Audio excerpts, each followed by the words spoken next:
अगर आप भी चाहते हैं मां मनसा म्यूजिक का ऑडियो वीडियो सबसे पहले आप तक पहुंचे, तो लाल बटन को दबाकर इस चैनल को सब्सक्राइब करें और साथ में बेल आइकन को दबाना ना।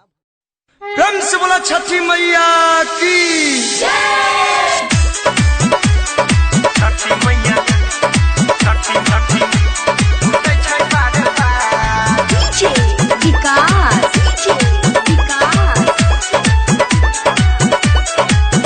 जेकरा चाहलिए जानो से ज्यादा उ बदल लै छै काहे इरादा।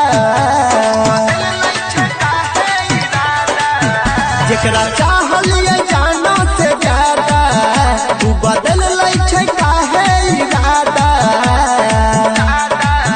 साथ छोड़ दै छै मुँह मोड़ लै छै, साथ छोड़ दै छै दिल तोड़ दै छै, बिसर जाय छै हमार प्यार।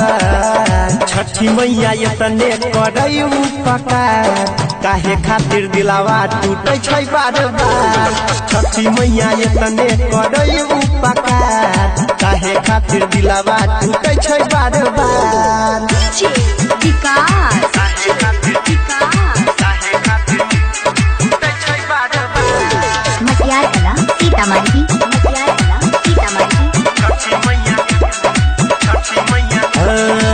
झूठो के दिल सब लगाबै छै मैया, कियो ने प्यार निभाबै छै मैया। जेकरा पर हमे करै छी भरोसा, बेरी बेरी उ त दे दै छै धोखा। कियो ने प्यार निभाबै छै मैया, झूठो के दिल सब लगाबै छै मैया। जेकरा पर हमे करै छी भरोसा, उहे त दे दै छै बेर बेर धोखा।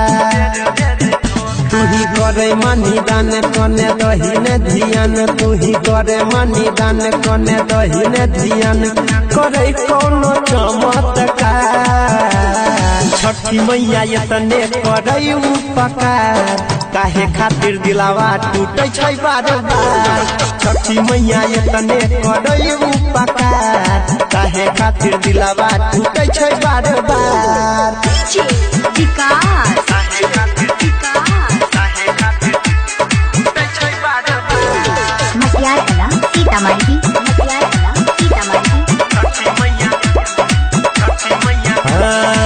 केकरो से कियो कहियो नहीं रूठे, हाथ से हाथ कहियो नहीं छूटे।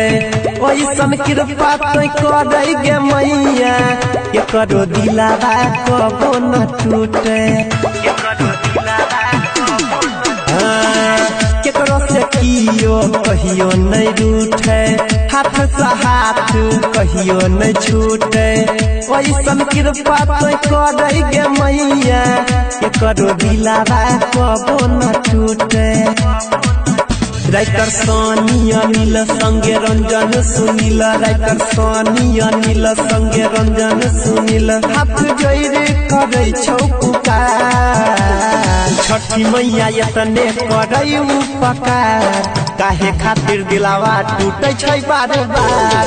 छठी मैया एतने करै उपकार, काहे खातिर दिलावा टूटे छै बार बार।